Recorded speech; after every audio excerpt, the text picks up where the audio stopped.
13-5 Asia কাপে শ্রীলঙ্কা পাকিস্তানের জয়ের হিসাব নিকাশ। বলুন তো এখানে কার পাল্লা ভারী? এশিয়ার দ্বিতীয় সেরা দল শ্রীলঙ্কার পাল্লাটাই ভারী। শুধু ভারী না, বেশ খানিকটা ঝুঁকে আছে। ব্যবধানটা যে দ্বিগুণেরও বেশি। এই দুই দল চলতি এশিয়া কাপে সুপার 4-এ উঠেছে বটে, তবে হেরে বসে আছে নিজেদের প্রথম ম্যাচ।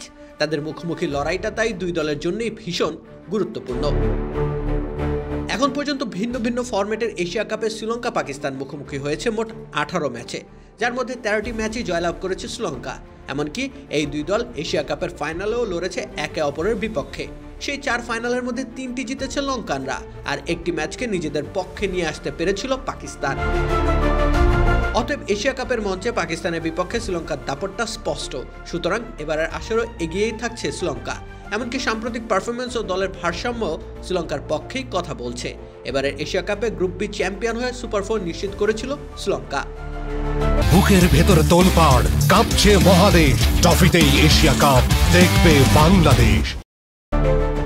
তবে হতাশাজনক হলেও সত্য, তারা সুপার 4-এ তাদেরই গ্রুপ রানার্স বাংলাদেশের কাছে রোমাঞ্চকর এক ম্যাচ হেরেছে। সে কারণে দলটি রয়েছে ব্যাকফুটে। তবে তাদের সম্ভাবনা একেবারেই ধূলিসাৎ হয়ে যায়নি এখনো। অন্যদিকে পাকিস্তানের দশাও একই। এবারে এশিয়া কাপে ভারতের কাছে 2 বার পরাস্ত হয়েছে পাকিস্তান। গ্রুপ পর্বের মতো সুপার 4-এর ম্যাচেও পাত্তা পায়নি দলটি। অতএব শ্রীলঙ্কা যতটা না মানসিক অস্বস্তির মধ্যে রয়েছে, তার থেকেও করুণ অবস্থা পাকিস্তানের। চিরপ্রতিদ্বন্দ্বীদের বিরুদ্ধে বিন্দুমাত্র লড়াই করতে পারেনি তারা। শক্ত প্রতিপক্ষের বিরুদ্ধে মুখ থুবড়ে পড়েছে গোটা পাকিস্তান দল।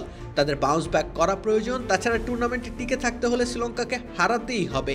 একই কথা প্রযোজ্য লঙ্কানদের ক্ষেত্রেও।